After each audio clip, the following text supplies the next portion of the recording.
Occupant une place exceptionnelle dans l'histoire de l'Afrique de l'Ouest, ils sont mentionnés dès le 9e siècle par l'historien et géographe arabe Al-Yaqibi, et même le célèbre Al-Bakri a visité leur empire, le Ghana, le fameux pays de l'or, et y a fait une description géographique parfaite.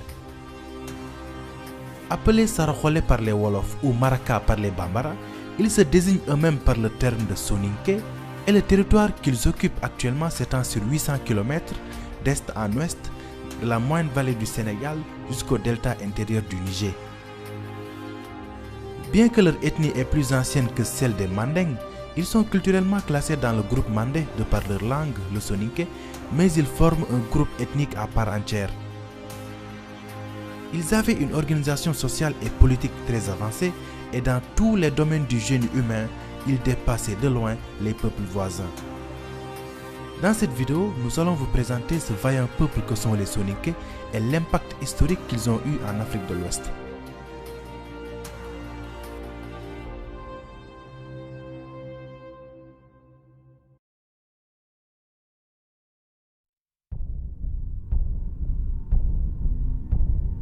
L'historien Abdoulaye Bathily évoque une origine saharienne des Soninké qui auraient migré vers le Sahel au fur et à mesure de l'achèvement du climat au 3e millénaire avant Jésus-Christ. Selon Germaine Dieterlen et Diarra Sylla, c'est un homme mystérieux qui répond au nom de Dinga qui serait l'ancêtre mythique des Soninké.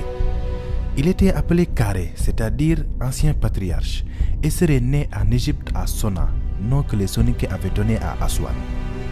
En Égypte, le Karé appartiendrait à la noblesse et était l'un des lieutenants du pharaon.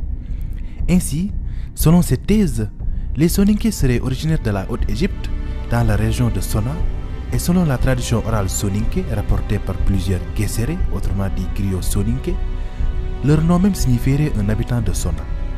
C'est pour cette raison qu'ils sont aussi appelés Aswaniques, c'est-à-dire habitants d'Aswan. Après plusieurs années de service dans l'armée égyptienne, il décida de quitter l'Égypte après l'invasion de ce territoire par les Perses. Il arriva en Afrique de l'Ouest, dans la région où se trouvent aujourd'hui le Mali, la Mauritanie et le Sénégal, et trouva sur place une nation d'agriculteurs, les Karo, qu'il réussit, lui et sa suite, à dominer.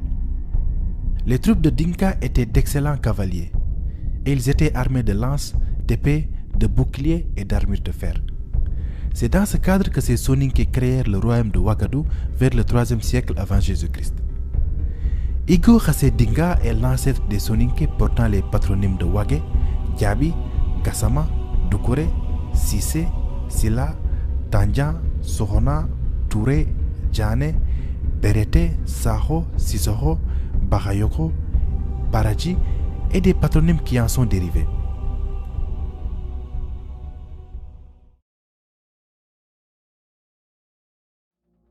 Comme dit plus tôt, le royaume du Ouagadou, qui deviendra l'empire du Ghana, aurait été fondé vers le 3e siècle avant Jésus-Christ par une population armée venue de l'Est et conduite par un dénommé Igo Khassé Dinga. Les sources arabes sont à peu près d'accord avec la tradition orale Saraxolé. D'après le Tarikh et Soudan, histoire du Soudan en français, le Ghana aurait été fondé au 3e siècle avant Jésus-Christ par un peuple noir de cultivateurs. Une autre source, probablement occidentale, parle de la création du royaume par des Berbères venus du nord, fuyant l'invasion romaine. Le royaume fut par la suite dominé par les Soninké, peuple animiste vivant à la limite sud du Sahara. Mais cette thèse a été formulée en pleine période de colonisation pour nier l'origine noire de l'empire. Dans les premiers siècles de notre ère, le Ouagadou, gouverné par Kayamagan Sissé, fondateur de la dynastie des Sissé Tounkara, finit par dominer un vaste territoire du fleuve Sénégal jusqu'au fleuve Niger.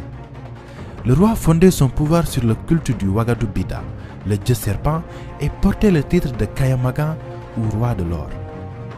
Il n'y avait pas de problème de succession, car la tradition plaçait automatiquement sur le trône le fils aîné de la sœur du roi.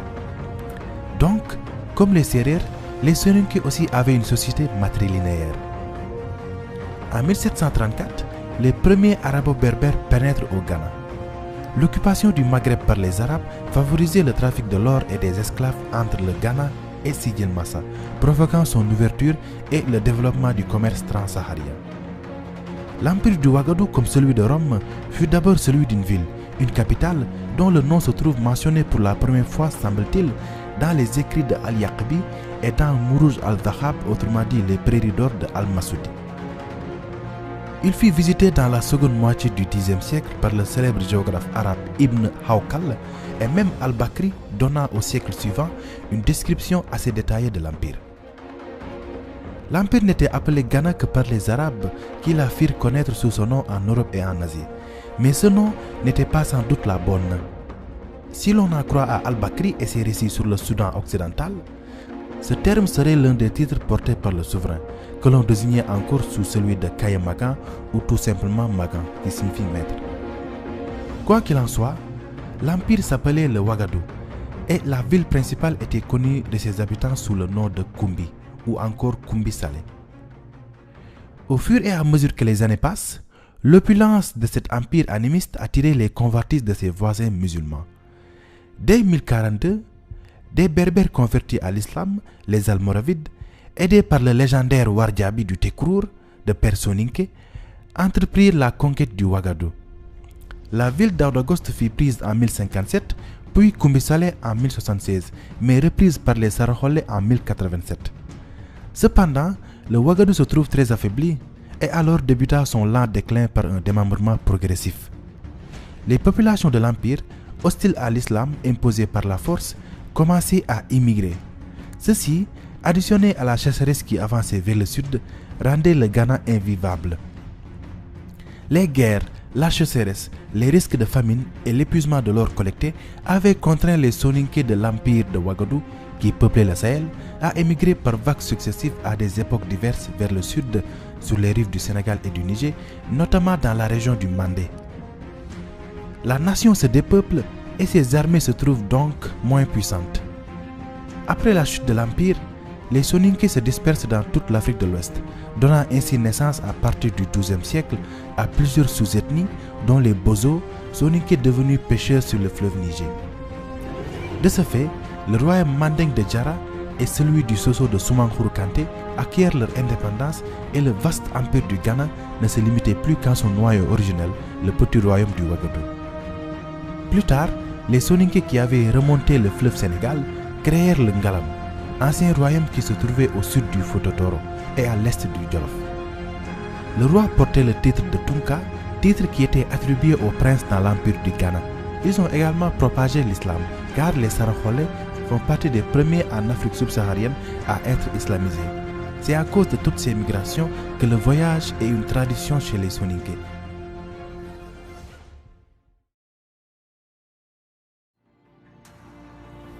L'organisation sociale des Soninké est très hiérarchisée. Elle comprend 3 niveaux. En premier, on a les nobles, hommes libres appelés Oro, auxquels appartiennent les Tunkalemou, princes prétendants à la couronne, les Mangou, courtisans guerriers ou confidents des Tunkalemou, et les Modilemou, imams, marabouts ou guides religieux. Ensuite, on avait les hommes de caste ou Nyahamala, auxquels appartiennent les forgerons, les travailleurs du bois, les griots ou les cordonniers. Et à la fin, on a les captifs ou Komo.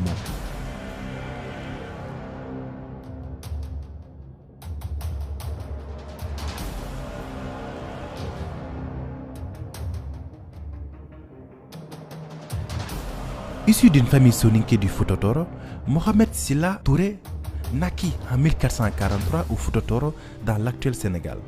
Il fut un lieutenant de l'armée et administrateur pendant le règne de Soni Alibert, l'empereur du Songhai.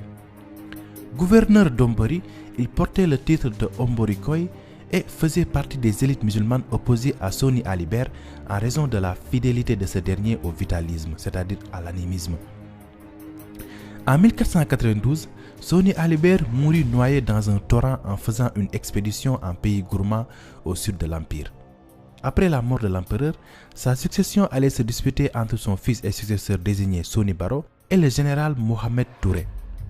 Ce dernier comptait de nombreux soutiens parmi la population musulmane pratiquante dans l'armée impériale et parmi les dignitaires de Tombouctou qu'il allait mobiliser pour vaincre l'héritier légitime au terme d'un conflit de 2 mois et fonder une nouvelle dynastie en 1493, celle des Askia. Les premières actions de Laskia furent la reconquête de ce qui restait de l'Empire du Mali et de l'Empire Peul du Massina. Il lança une guerre sainte contre le royaume animiste de Mossi de Yatenga au sud, mais il se solda par un échec sanglant. Il accomplit des invasions réussies dans les États Haoussa à l'est et dans les régions occupées par les Berbères au nord, comme Agadez, Walata et les mines lucratives de Tegaza qui, par leur production du sel, allaient enrichir le Songhai pendant des décennies. Le règne de Laskia Mohammed sera marqué par un encouragement à l'islamisation de la région, produisant notamment une floraison de la vie intellectuelle à Tombouctou, dont les lettrés l'avaient soutenu dans sa prise de pouvoir et qui allait devenir l'un des plus grands centres intellectuels de l'islam. Devenu aveugle, il cède le pouvoir à son fils Moussa en 1529 et meurt en 1538 après avoir eu quelques 100 enfants de femmes de toute origine.